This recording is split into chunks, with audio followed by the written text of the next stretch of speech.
আসসালামু আলাইকুম রহমতুল্লাহ।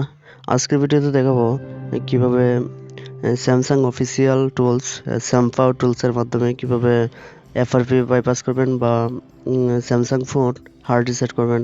তো এই টুলসের মাধ্যমে মোটামুটি 22 সালের আগের যত মডেল আছে স্যামসাংয়ের সব ফোনই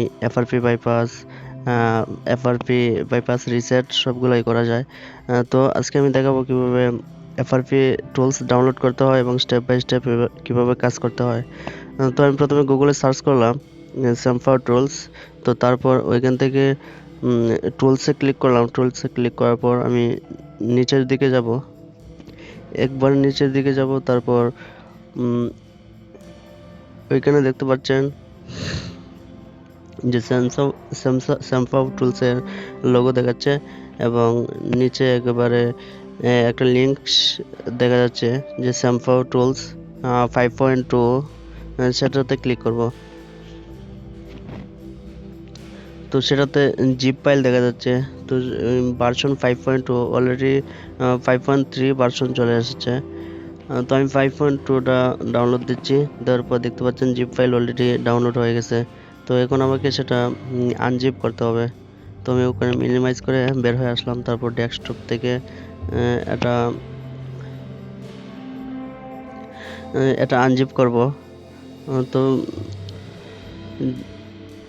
জিপ ফাইলের উপর রাইট বাটনে ক্লিক করার পর তারপর এখান থেকে আমি যে উইনরার অ্যাপস আছে ওইখানে ক্লিক করার পর এই এক্সট্রাক্ট হেয়ারে যখন দিলাম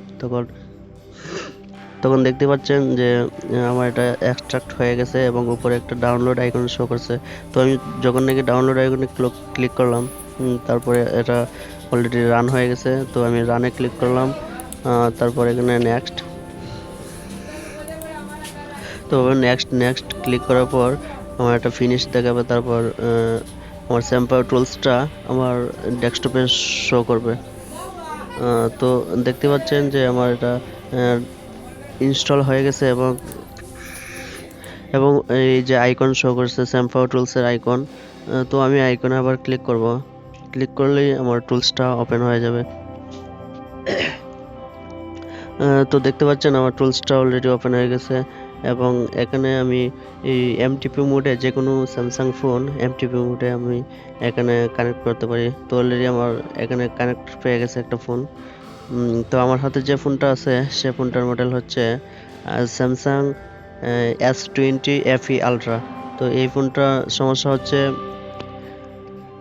স্যামসাং অ্যাকাউন্ট যাচ্ছে না। তো অন্যজনের নামে স্যামসাং অ্যাকাউন্ট ছিল, তো সেটা আমি রিমুভ করে দেখাবো।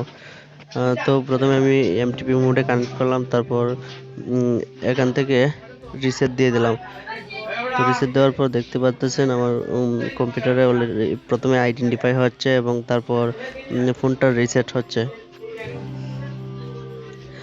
তো আমি হাতে অনেক চেষ্টা করলাম যে রিসেট করার জন্য, কিন্তু কোনোভাবেই রিসেট হচ্ছিল না।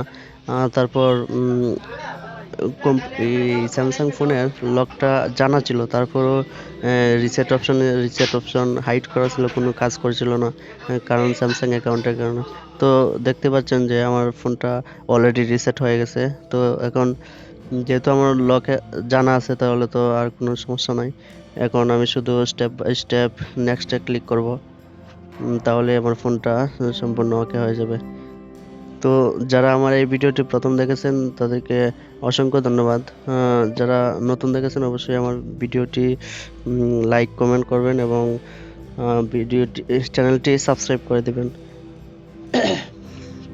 আর যারা আমার নিজের হাতে কম্পিউটারে MS ওয়ার্ডে টাইপ করা পিডিএফটি সংগ্রহ করেননি, অবশ্যই আমার এর পূর্বের ভিডিওর ডিসক্রিপশন থেকে লিঙ্কটি থেকে ডাউনলোড করে নিতে পারবেন। আশা করি যারা নতুন মোবাইল সার্ভিসিং পেশায় রয়েছেন তাদের অনেক কাজে লাগবে। তো দেখতে পাচ্ছেন যে আমার ফোনটা অলরেডি ওকে হয়ে গেছে এবং আমি দেখাচ্ছি যে স্যামসাংয়ের যে অ্যাকাউন্ট ছিল সে লকটাও চলে গেছে। ধন্যবাদ সবাইকে।